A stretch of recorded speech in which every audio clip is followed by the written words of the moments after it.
एक आधा हजार क्वेश्चन बन जाता है रेलवे में, तो एक आधा क्वेश्चन इस बेचारे पे भी पड़ जाता है। क्यों ऐसा, ये बताते हैं। पहले तो कुछ ए बी नहीं है, इसका डायग्राम आप कैसे बनाओगे, ये देखिए। आप ए बना लीजिए और ए का कुछ हिस्सा ऐसे ब्लैक कर लीजिए, डार्क कर लीजिए, और उसी को बी के साथ मना कर दीजिए कि लो सर जी बना दिया कि कुछ ए बी नहीं है, कुछ ए बी नहीं है। अब बात है इसके पास कितने निष्कर्ष है, तो इस बेचारे के पास बस एक निष्कर्ष है, वो भी है कथन वाला। वो कथन वाला लाइन ही बस इसके पास है, इसके अलावा इसके पास कुछ नहीं है। कुछ ए बी नहीं है, बस वही इसके पास निष्कर्ष है, कुछ ए बी नहीं है। 2018 के पहले क्या था, कथन को निष्कर्ष के तौर पे किसी किसी एग्जाम में नहीं लेता था, लेकिन जब से रेलवे का एग्जाम शुरू हुआ है, NTPC group D ALP technician, तो वहां पे कथन को भी एज ए कंक्लूजन लेने लगा, कथन को निष्कर्ष के तौर पे लेने लगा। और उसने ये बोला कि निष्कर्ष भी तो फिगर से निकल जाता है, कथन वाली लाइन भी तो फिगर से निकल जाता है, तो बिल्कुल हम कथन को निष्कर्ष के तौर पे लेंगे। तो अगर किसी के दिमाग में ये धारणा हो कि कथन को निष्कर्ष के तौर पे नहीं लेना, तो हटा दीजिए आप, समय के साथ अपडेट हो जाइए। पहले हमें भी लगता था कि जब हम छोटे थे तो हमें भी लगता था कि एक समय बाद जाएंगे जाएंगे जाएंगे पृथ्वी खत्म हो जाएगा, लेकिन एक समय के बाद समझदारी है, अच्छा पृथ्वी खत्म नहीं होगा, पृथ्वी ऐसे गोल है, हम उसी पे घूम रहे हैं। तो समय के साथ जो है आपको अपडेट होना बहुत जरूरी है। इसके पास बस एक ही निष्कर्ष है कि कुछ ए बी नहीं है।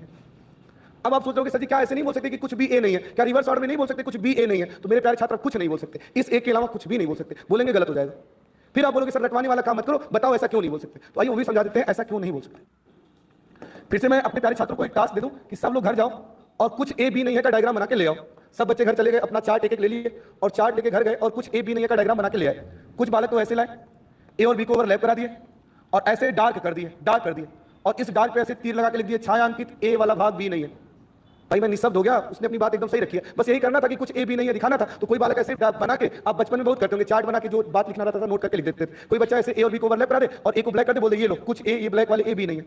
इतना भी छोड़ो, भारत बहुत बड़ा है, कुछ बच्चे ऐसे बना के लाए और ए का ये जो खाली वाला हिस्सा इसको ब्लैक कर दे और यहाँ लिख दे नोट छायांकित भाग ए का बी नहीं है, तो लो यहाँ भी हो गया कुछ ए बी नहीं है। और इतना भी छोड़ो, आयोग कहता है जहाँ कोई ए बी नहीं होता वहां तो कुछ ए बी नहीं होता, तो ऐसे भी कर देगा तो भी मैं कुछ नहीं बोलूंगा। तो कुछ ए बी नहीं वाली बात यहाँ भी ठीक है, यहाँ भी ठीक है, यहाँ भी ठीक है, और मैं उसको मना भी नहीं कर पाऊंगा, किसी बच्चे को डांट भी नहीं पाऊंगा क्योंकि सब सही कह रहे हैं। अब जिसके जिसके दिमाग में आ रहा था कि सर जी ये क्यों नहीं बोल सकते कि कुछ भी ए नहीं है, तो मेरे प्यारे छात्र चलो आप यहाँ बोलोगे कुछ भी ए नहीं है, आप यहाँ बोलोगे कुछ भी ए नहीं है, लेकिन आप यहाँ फंस जाओगे, यहाँ तो सभी भी ए बने बैठे।